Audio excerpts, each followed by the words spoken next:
अगर first house का Lord 6 8 12 में चले जाए तो उतना अच्छा नहीं होता। और ये कितनी चार्ट्स पे मैंने देखा है। एकदम सही बात है ये। खुद खुद खुद इंसान अपनी प्रॉब्लम बताता है कि ये सॉल्यूशन है करके।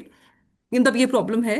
लेकिन अगर 6 8 12 का स्वामी अगर लगन पे आ जाए तो ये स्थिति ज्यादा खराब हो जाती है या फिर दोनों दोनों। दोनों दोनों एक जैसी ही होती। अच्छा। दोनों एक जैसी आती। हम्म। आप जो D9 है, D9 के अगर लगन पर छठे भाव का स्वामी आ गया, हम्म। डी नमांज का लगन दिखाता क्या है? नमांज का वाह। लगन दिखाता है कि तीन चीजें हैं, तुम इस तीन चीजों को कैसे देखते हो इस संसार को। पहली चीज, मैं एक से ही उदाहरण दे दूं, बाकी में तो आप हम्म। कंफ्यूज हो जाएंगे। Marriage life. आपका थॉट प्रोसेस क्या है मैरिज लाइफ के बारे में? क्या आपका ये थॉट है कि मैं अपने जीवन साथी को सुधारूंगा, हम्म। सिक्स था। उसकी कमियां निकालूंगा, दिन रात कमियां निकालूंगा, नहीं मानेगी तो दे घुसा दे लात। छठा भाव। हम्म। छठा भाव फाइट्स का है ना, हम्म। हम्म। विश्लेषण का है, हम्म। कमियां निकालने का है, दूसरों की कमियां निकालने का है। छठे का लॉर्ड लगन पे आ गया, फिर क्या करेगा? कमियां निकालेगा। किसकी निकालेगा? जीवन साथी। Always criticism. He will be never happy in marriage life. कभी भी वो हैप्पी नहीं रहेगा। छठा भाव सेपरेशन का है, बार बार ख्याल पैदा करेगा, छोड़ भाग जा, नहीं सुधर रही। क्यों नहीं सुधर रही? क्योंकि मैं सुधारना चाहता था, मुझे तो यकीन था बहुत ज्यादा कि मैं तो 6 महीने में सुधार दूंगा, मैं तो 1 साल में सुधार दूंगा, मैं तो 2 महीने में सुधार दूंगा, डांट मार के सुधार दूंगा, लड़ के सुधार दूंगा, घुसा मुक्का चला के कर दूंगा, फाइनेंस रोक दूंगा। तरह तरह के ख्यालात दिमाग में थे। 10 साल हो गए, ये तो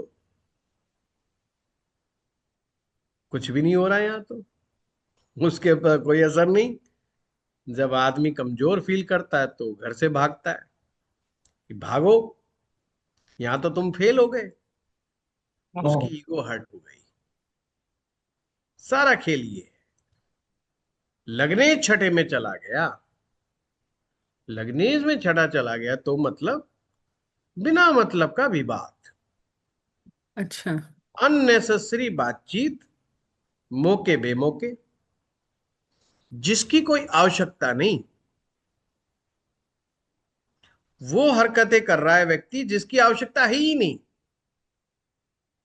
अब खाली बैठा बैठा कर रहा है, तेरा भाई देख बेवकूफ है,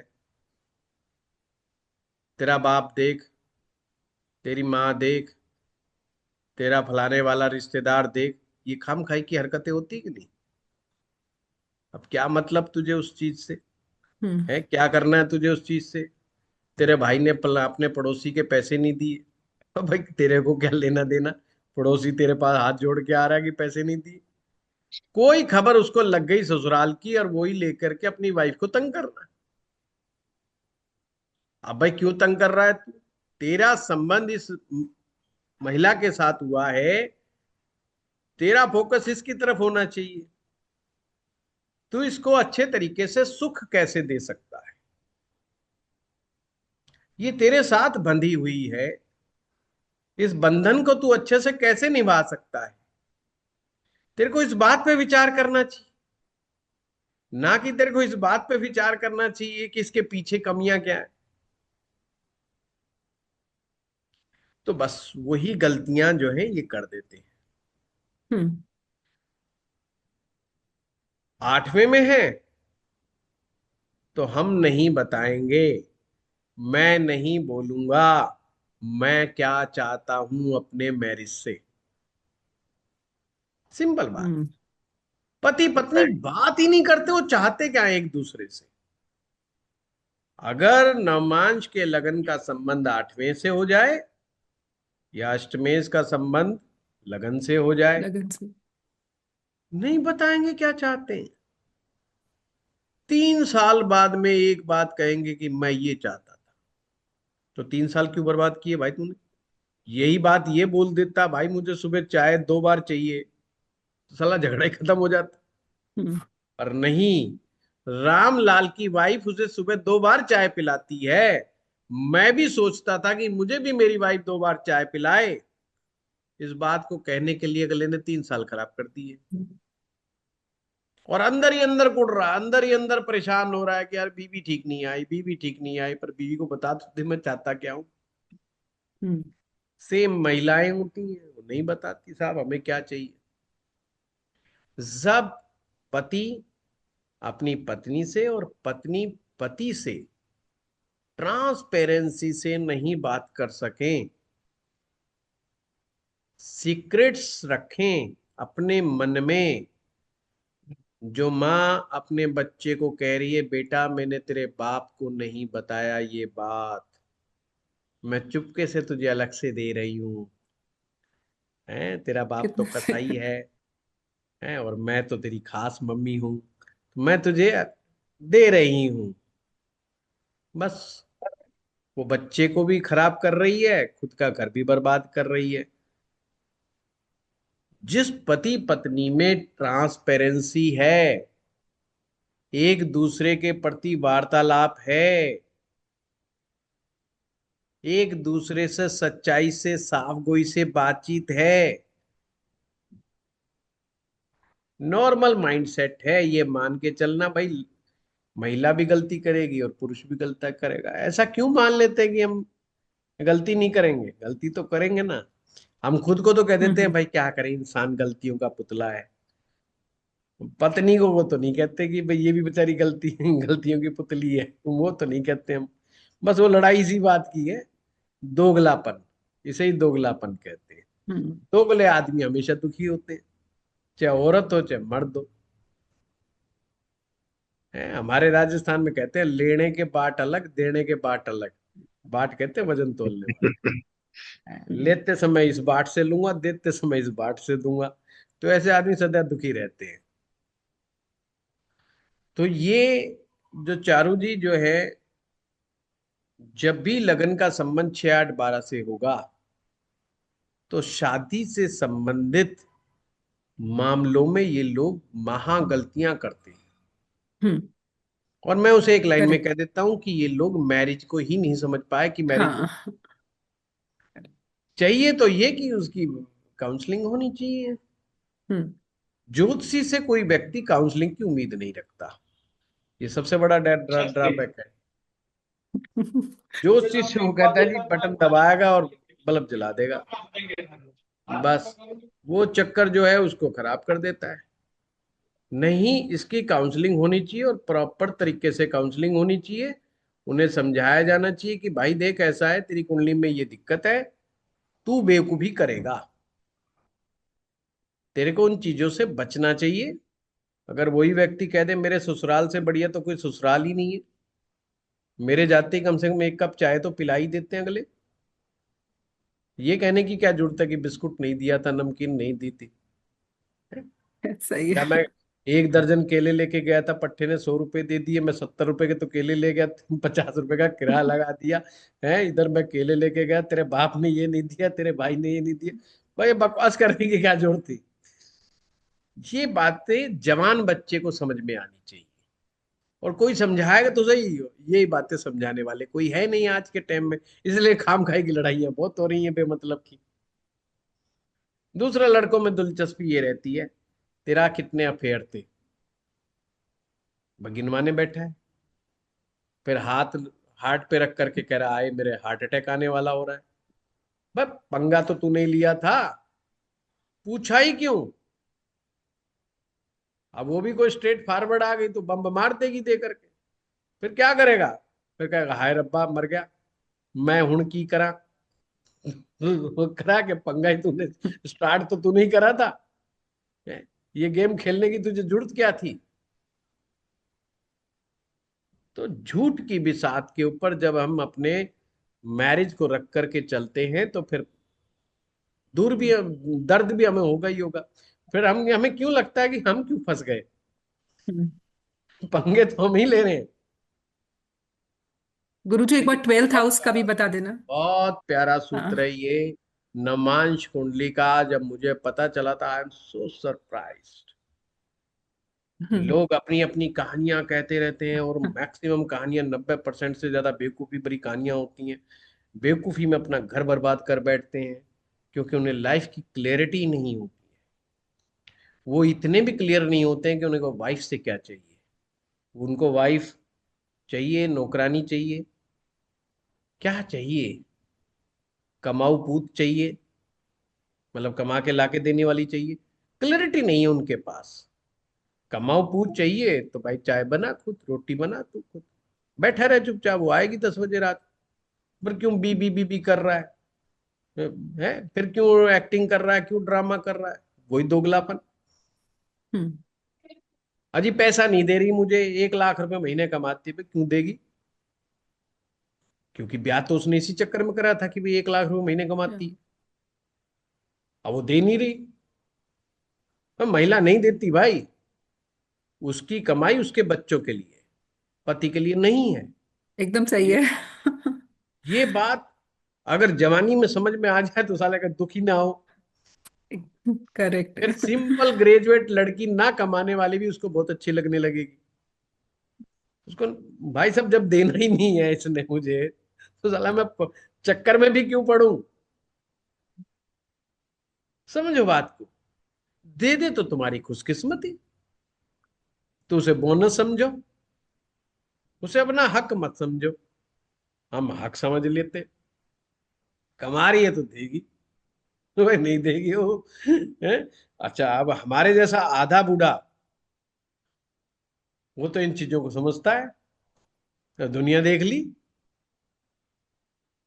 वो बात अलग है, मेरे उम्र के लोग अपने आप को आधा बूढ़ा नहीं मानते। मैं आधा बूढ़ा ज्ञान से मानता हूँ, उम्र से नहीं मानता। उम्र तो मेरी बहुत कम है? तो मेरे जैसा आधा बूढ़ा आदमी वो चीजों को समझता है। पर ये बात अगर हम कहें तो लोग बुरा मान जाते हैं। मेरे पास एक सज्जन आए कि पंडित जी एक लड़की कोई बताओ ना, कोई आपके पास तो इतने रिश्ते आते हैं। मेरा लड़का इंजीनियर है, लड़की ने किसी ने एमबीए किया हुआ हो कंपनी में, यहाँ तो बड़ी एमएनसी कंपनी है। सुनते हैं लड़कियों की बड़ी अच्छी अच्छी कमाई है, बहुत अच्छा पैसा मिलता है, पैकेज मिलता है। मगर बिल्कुल पैकेज मिलता है, और करवा देंगे, कोई बात नहीं। हमारे पास बहुत केस आते रहते हैं, करवा देंगे, बता देंगे। बहू कैसी चाहिए? अजी बस सास ससुर की इज्जत कर ले घर परिवार में, और क्या चाहिए? मैं नहीं करेगी? और बताओ। अजी खाना खूना थोड़ा बहुत टाइम पे, मैं नहीं बनाएगी? अजी एक टाइम तो बना लेगी, बाकी तो हम करवा लेंगे।